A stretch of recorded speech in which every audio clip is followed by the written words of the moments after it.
how much this system has done for you is so incredibly cost effective. You need this now. This is going to change your business. It's changing the way that you're machining, and so it's become a really integral part to your company. So really, you're basically saying you pay more for it because it's surprised you so much and done so much for your company. Welcome to the NTD podcast. I'm Gio and Lyndsey, hosting today's show, a proud member of the NTD team. Today we have the pleasure to be back at the Wath Group in Rotherham, and I'm joined by three special guests. Firstly, Will Bedford. Hello. How you doing? All right? I'm good. Been grilled today, which has always been good fun. Well, you can tell us all about it in the NTD podcast. Great to be back, and thanks very much for your time today. Thank you for having me. Secondly, Mathew Jenness from Microloc. Hello, Gio. How you doing? Really all right? Yeah, very good, thanks. Very good. Looking a bit tired today. Yeah, I feel it now. That's a day with you, I'm afraid. And last but not least, Lindsay Vickers. Hello. Yeah. How you doing, Gio? I'm very well, thanks. It's been a good day, hasn't it? It has. We've just finished our lunch and it is 3:00 in the afternoon, which is generally a normal working day for MTD. But yeah, good. And of course, Will, you've been grilled because I've been interviewing you today as well. The task. No.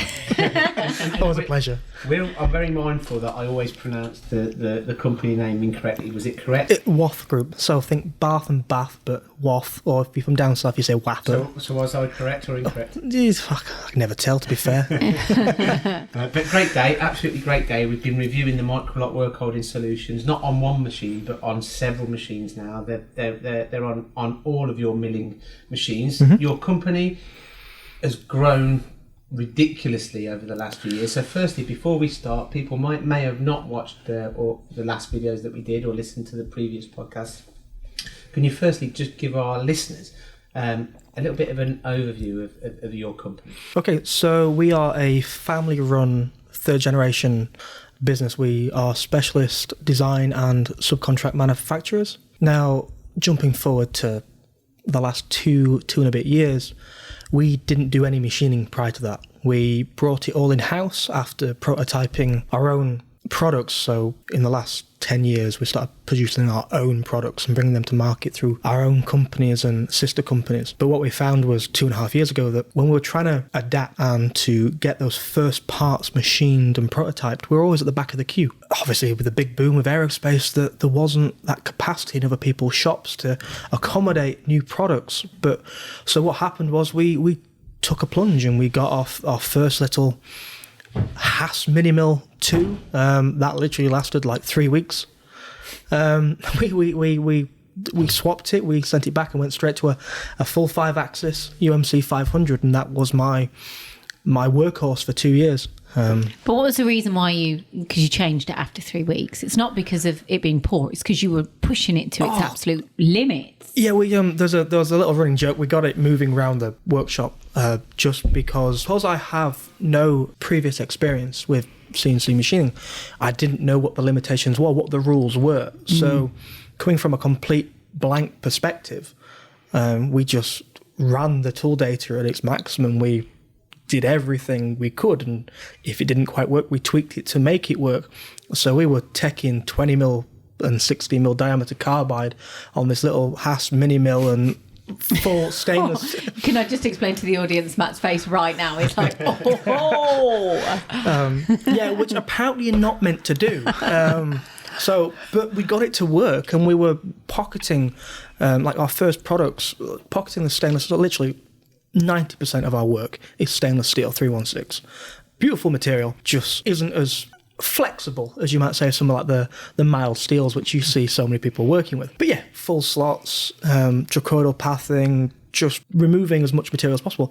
But what we found was it wasn't as powerful as we needed it to be, but also the fact that obviously with the trying to hit multiple sides, trying to get things out one and done effectively, 2 ops max is what we were trying to do. So which is why we swapped to the 500. So I did a deal with Haas, upgraded from the mini mill to the 500, and literally that's what I learnt on for the best part of 18 months of my machining journey. We had a work holding issue, which we were trying to hold the parts in a secure way, obviously with stainless, trying to hit the machine as hard as possible. With the work holding, which I had at the time, was quite new. So I didn't really know how to approach it, and that's where we got in contact with Matt. Now Matt introduced us to his system, the Microloc work holding system, and it meant that we could hold the parts on very small bits of material, which obviously seems a bit dubious at times, but stainless steel, big heavy cuts, 2 to 3 mil is what I'm holding on, because obviously the more you're holding on, the more money you're wasting, because that's effectively going in the bin. Yeah. That's your waste material. What problems were you presented with then, Matt? Well, like you say, Will was completely new to machining, so he'd got no bad habits as well. So in a way, it was a good thing, you know. So he hadn't got his rusty old vice stuck in the middle of this brand new machine that we see so often these days. So he was, you know, wanted to use the most modern techniques there was available. So we actually met through a mutual friend of our, the Haas salesman, Andy Clark. He introduced me to Will, and I came up here and demonstrated what we could do, and he liked the flexibility of the system and the versatility, and also, like you say, being able to clamp on smaller amounts of material, so his waste material is less. I mean, and again, the progression from a mini mill to a fifth axis simultaneous is quite significant. You all keep telling me this, and it doesn't make sense to me, and I am really sorry if I sound naive, but it's not complicated. And I know the reason why I'm saying it's not complicated is... It's not with the right software. It's not. So, for example, especially with our design software, so we do a lot of product design, electronics design. So we've always worked with the Autodesk suite of software. We also hold a seat of Hypermill, which is a nice bit of software when you need it. But our day-to-day tasks we use Fusion. Now, Haas, Autodesk, there's always been a partnership with them, so the post-processors are there. So it's just a case of throw the program together, put the tools on there. A lot of the time it becomes, like I say, some people will laugh when they hear this, but drag and drop. You can do a lot of copy and pasting and set up systems. Obviously, you've got to be careful and you dial it in, make sure there's no collisions, simulate it, put it on the machine, check it in graphics. But it's not complicated. Everyone, when you first run that first off, you should be, single block delete, just making sure that the machine's not doing anything silly, so you keep your rapids down. But once you've run it once, full speed, I tell... You like to take some real leaps, don't you? I like it. Full speed, yeah, we'll do it. But if says something, but if you run it once and it's fine, it should keep being fine. But the thing is, we program tool breakage detection into the software. We do tool load, so in the machines we'll set a tool loading, so when it runs through the first time we'll put maybe a 10% measurement on the tool loading, so therefore it will alarm out if something gets out of hand, it will alarm out if the vibration gets. So we put a lot of faith into the machines. It's like with the work holding, because it's tried and tested, the faith is in that system. So again, for me, the whole journey was learning from other people, learning from, I don't say their mistakes, but their hard lessons. I didn't have to go through that pain. So again, it's like I pull everybody and pull in all the different tool companies. Literally, I think there's only 1 or 2 well-known brands that haven't been in this shop. Again, I'm open to testing. It's like we've worked with different people. You've got a new tool, I'll try it just to learn and to pull that knowledge out of people. With the work holding, we're trying different things, and Microloc has worked perfectly. It's like with the soft jaws, like on the 5-axis. We had a part about a week ago, and we quickly turned it. So sketched it on a piece of paper, we want this, quickly spun it on the lathe, quickly machined a soft jaw with the Microloc, banged it in the middle of the pallet on the 5-axis, and just within, it must have been just under 2 hours from that initial sketch to grabbing a piece of brass, throwing it in the lathe, Fusion carried it up, post-process checked it, and just quickly from one machine to the other until I had it in my hand. It's not complicated. Yes, there are many things that we can skate over, which maybe apprentice-trained people, and those skill sets I'm still trying to learn off other people pulling that knowledge. But from a operation point of the machines, it's been a fun journey. Well, you make it sound very easy, Will, definitely. Now, you've obviously learnt your trade on a full 5th-axis simultaneous machine, but then you've gone and purchased an EC 400 6-pallet horizontal. Yes. And again, why did you purchase this? And again, why did you choose Microloc for this machine? And can you explain now that you've actually learnt your trade now, the importance in work holding when looking to achieve them metal removal rates? So I gotta say on the EC, one thing I would say is I wouldn't say I've learnt my trade. I am always learning off as many people as possible. If I can pull them and take their knowledge, I will do it. I will sit down and have a conversation with anybody, just because there's always something new, something else to pick up. But with the EC400, so with the fact that we proved the rigidity with the 500, which then became the 1000, with the EC400 we had the exact same mentality. We needed something strong and rigid. We had to create the lightest possible solution with the cube, because we actually took a bit of meat out of the cubes. We had to take a bit off in the end, didn't we? Because it was too heavy.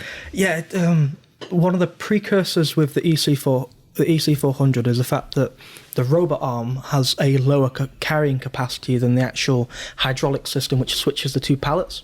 So bear in mind, we're trying to we fill our pallets with stainless. We have to make sure that we don't go over the weight carrying capacity of the robot arm. So once it's in the machine, it will swing it back and forth between those two stations.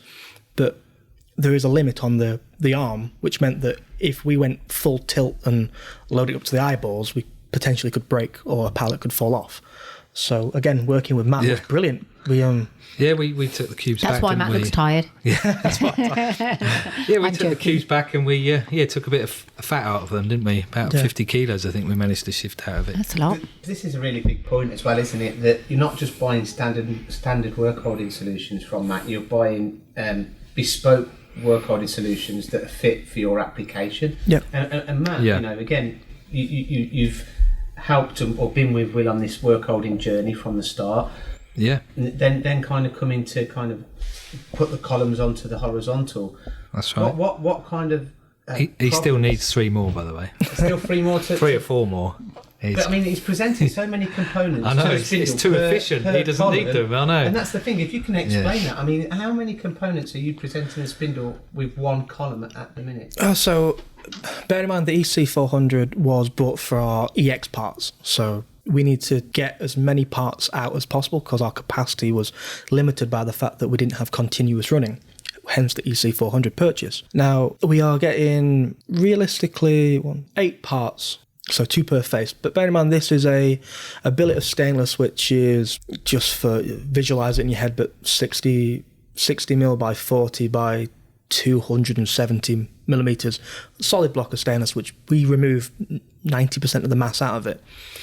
Don't get me wrong, I'd always want to put more on, but we found that if we overloaded it, you can sometimes do more. You might get more on the runtime, but you sometimes might get a bit of vibration, just because obviously depending if you're roughing out from the top to the bottom or vice versa. So the happy medium for us was 8 parts at a time. But that's still, for us, 16, so with the 2 pallets, that's 16 hours worth of runtime. The average part is on that machine is anything from an hour to 2.5 hours.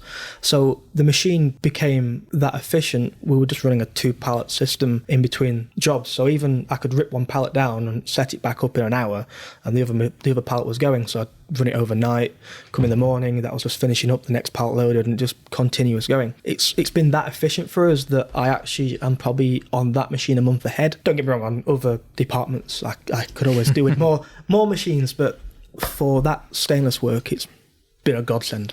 I think a really good big compliment, and we've obviously been doing some videos today, is the fact that you said, quite honestly, it's so cost effective. And I know there's like a bit of a running joke, you should put your prices up and that, and it's not really about that. You've got your price for your product, but I think the thing that you're saying there ultimately is how much this system has done for you is so incredibly cost effective.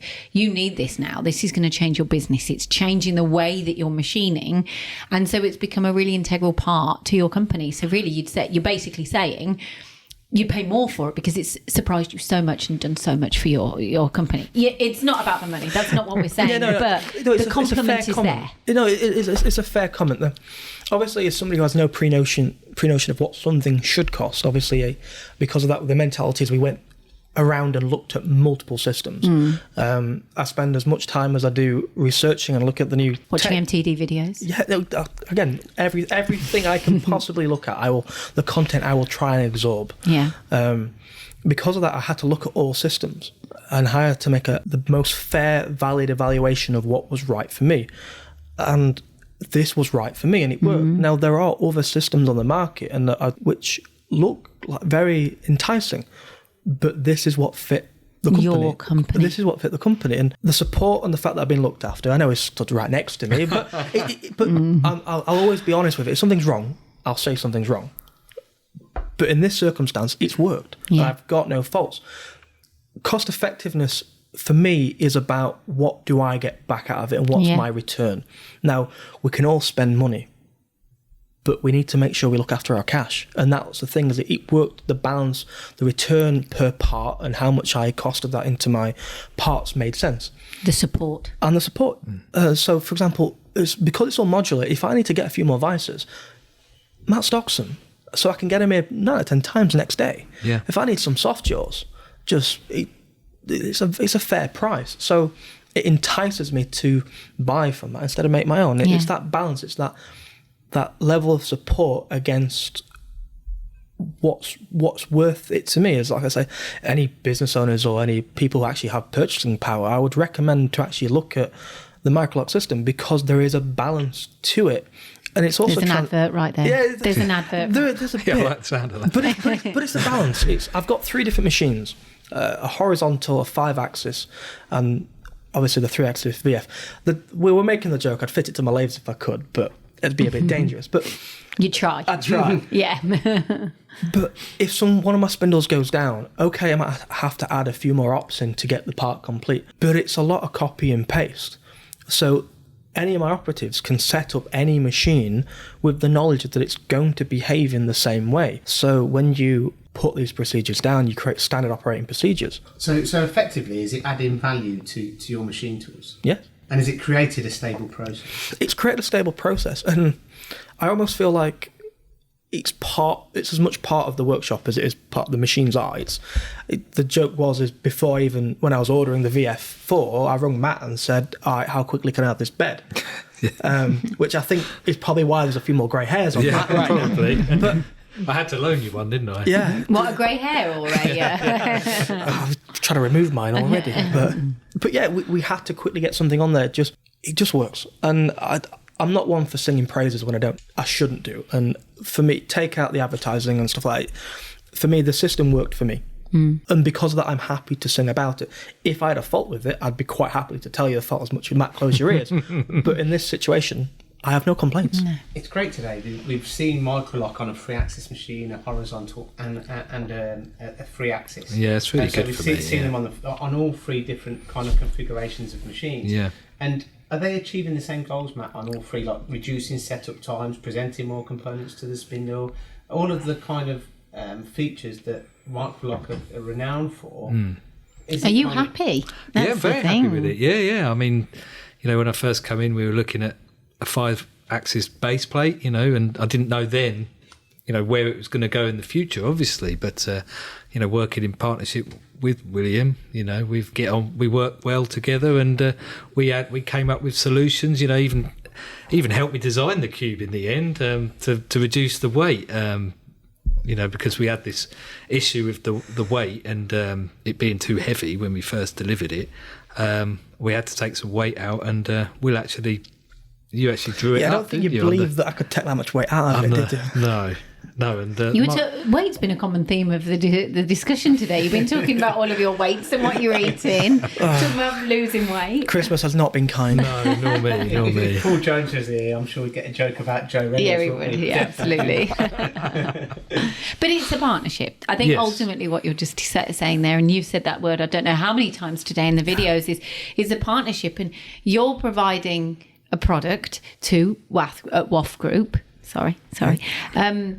But then you're getting benefits back, and it's a partnership that's only going to go in one direction, and that's great. One thing which I realised we haven't said as well is, obviously when you think Microloc, you think of the grid system, but what Matt's also provided to us, which has now gone on the 1000, is it's a new 0-point system which they've produced. Well, they're selling it through That's right. Yeah, it's the Vischer and Bolly dock lock system. Yeah, but it's like an airline system. So all I've done is took a tap off the back of our machine, but it's literally you can change a plate in seconds as long as it's not too heavy. It's a sturdy kit. So we've got a plate, which a Microloc plate, but then we'll also pull that off and on for our aluminium jigs.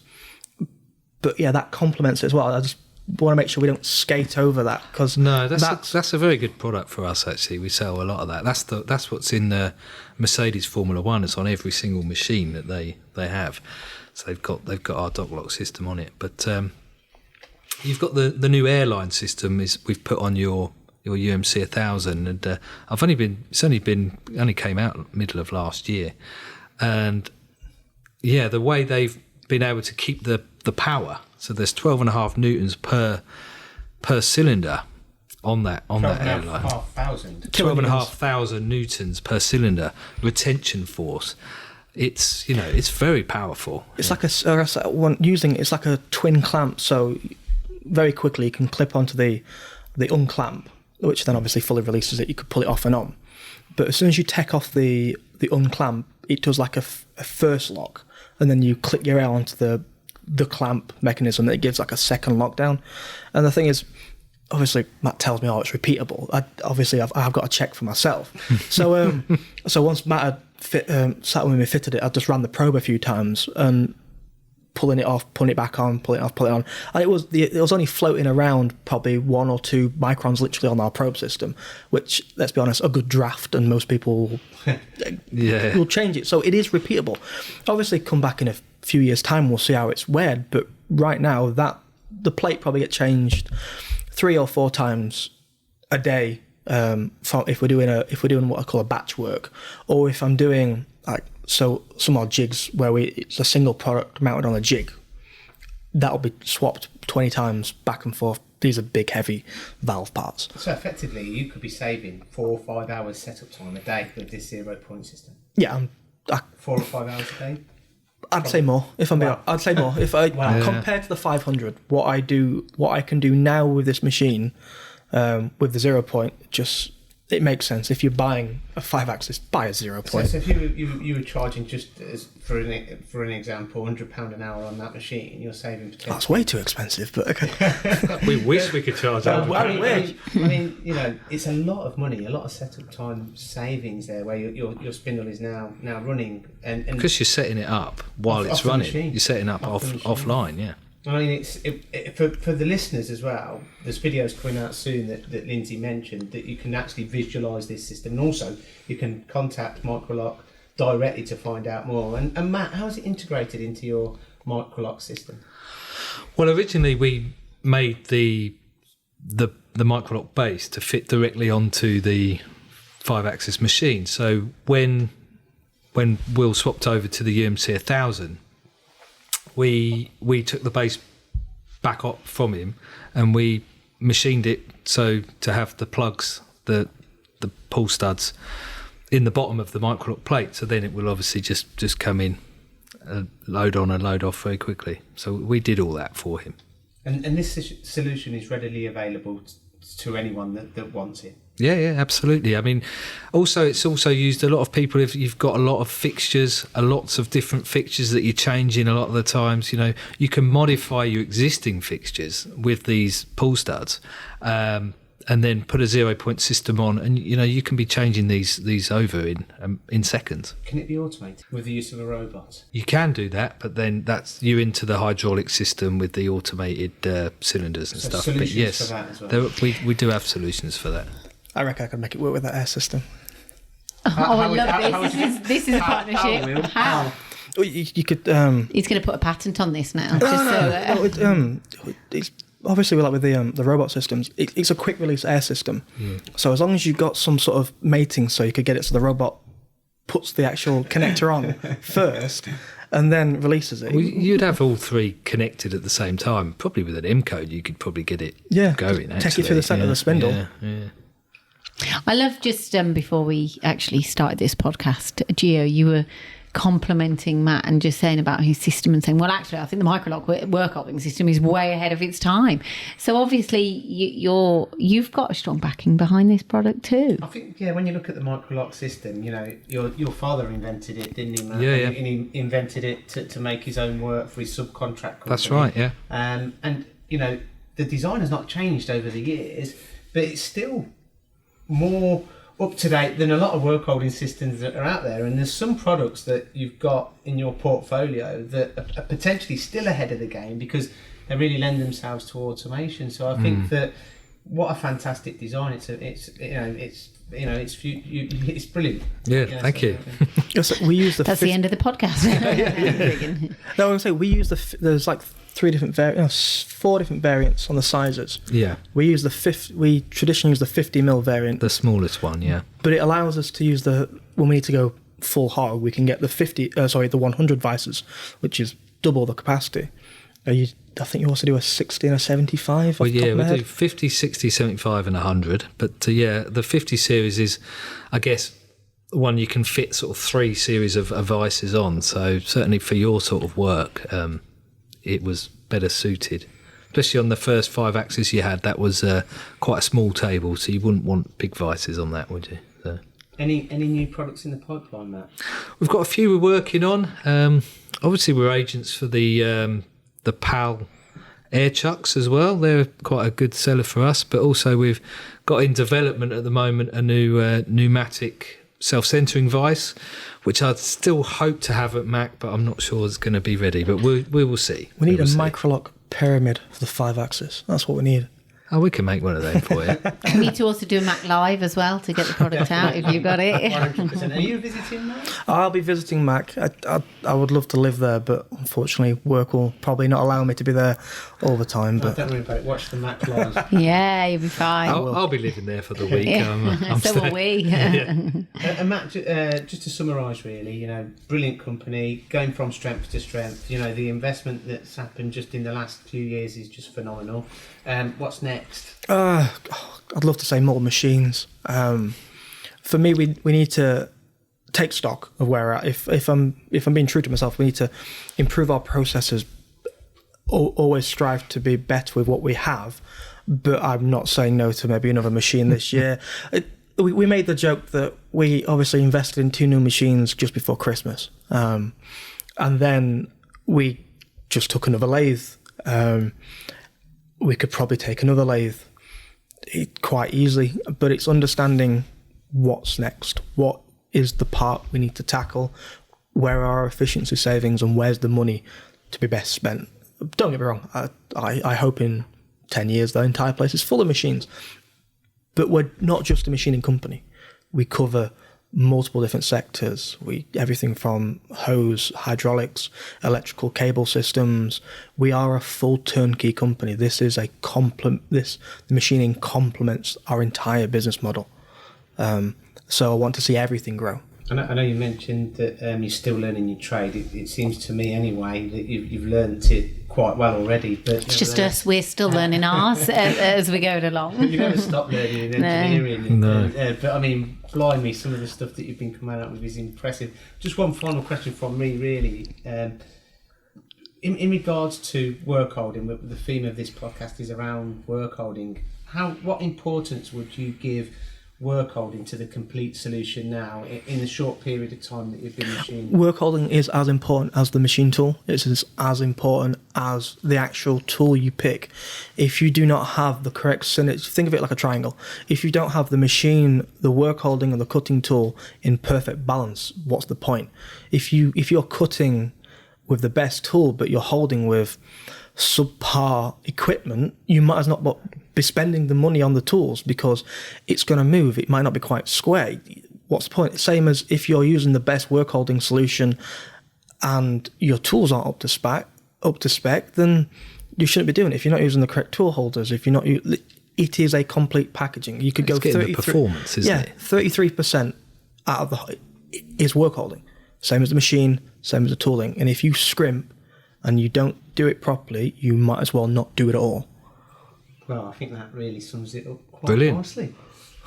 I think Matt's there going, couldn't have said it better than myself. A wise man once said to me, it's like having a Formula 1 car, and if you want the full top performance, every part that goes on it has to be top performance as well. And you wouldn't put rubbish old tyres on a Formula 1 car. You put the best tyres on the Formula 1 car. So that's what I think that was my father said that to me years ago.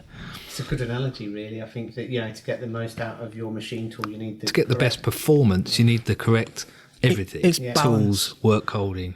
Yeah, the finished article. For me, it's about balance. If you are heavily swung in one of those departments, there's nothing wrong, and again, this is to other shops, there's nothing wrong with having even maybe the different machine tools or different, but it's just making sure you have that balance of what's right for you. And the Microloc, the Haas machines, and over the carbide manufacturer they work with, the synergy has just been perfect.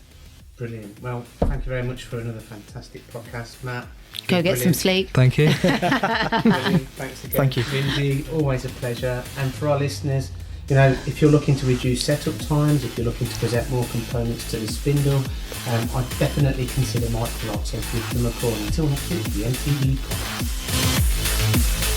Thanks for listening to the MTD podcast. If you found value in this episode, please subscribe and leave a rating and review. Find more episodes on mtdcnc.com.